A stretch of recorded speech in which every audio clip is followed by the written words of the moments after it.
خدا تمہاری دعا جلد سنے گا، وہ تمہیں اپنے خاص چنے ہوئے بندوں میں شامل کرے گا اور تمہیں صبر آ جائے گا، کیونکہ تم رب کی رضا میں راضی رہنا سیکھ جاؤ گے۔ بس کبھی ہمت نہ ہارنا، اور اگر کسی وجہ سے جان کر یا انجانے میں اس صراط مستقیم کی پٹڑی سے اتر گئے تو توبہ میں دیر نہ کرنا۔ اللہ کے علاوہ کوئی ہماری تکلیف درد نہیں سمجھ سکتا۔ لوگ ہمارا رونا ایک حد تک برداشت کرتے ہیں اور پھر تنگ آ جاتے ہیں۔ لوگ ہمیں صرف نارمل دیکھنا چاہتے ہیں۔ اللہ کے سوا کوئی نہیں سمجھ سکتا کہ ہم کیا محسوس کر رہے ہیں، کیا گزر رہی ہے۔ اللہ کے سوا کسی کے سامنے اپنے دکھ غم بتانا سراسر بے وقوفی ہے، کیونکہ اس بھاگتی دنیا میں کسی کے پاس اتنا وقت نہیں کہ وہ ہماری تکلیف سنے اور اسے محسوس کرے۔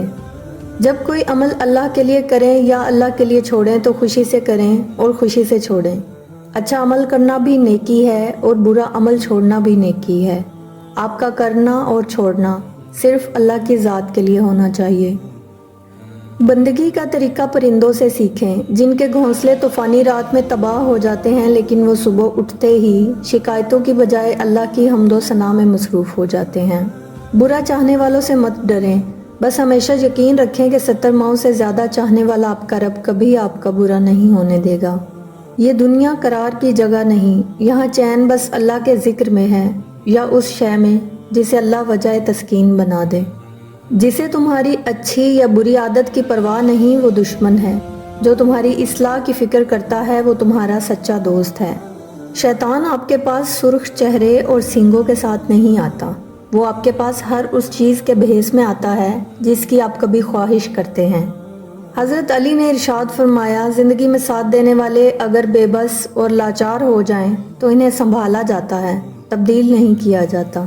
رشتے توڑنا بہت آسان ہے، اصل سمجھداری یہ ہے کہ کچھ بھی ہو جائے درگزر کر کے محبت کو قائم رکھا جائے، ورنہ رشتہ ختم کرنے کا پچھتاوا آپ کو زندگی بھر سکون سے سونے نہیں دے گا۔ اشفاق احمد کہتے تھے کہ محبت کسی کے لیے اپنی جان قربان کرنا نہیں ہے، کیونکہ یہ جان تو اللہ کی امانت ہے۔ ہمارے پاس محبت تو کسی کی رضا اور خوشی کے لیے اپنی رضا اور خوشی قربان کرنے کا نام ہے۔ قسم سے بہت سکون ملتا ہے جب ماں دعا کے لیے ہاتھ اٹھاتی ہے۔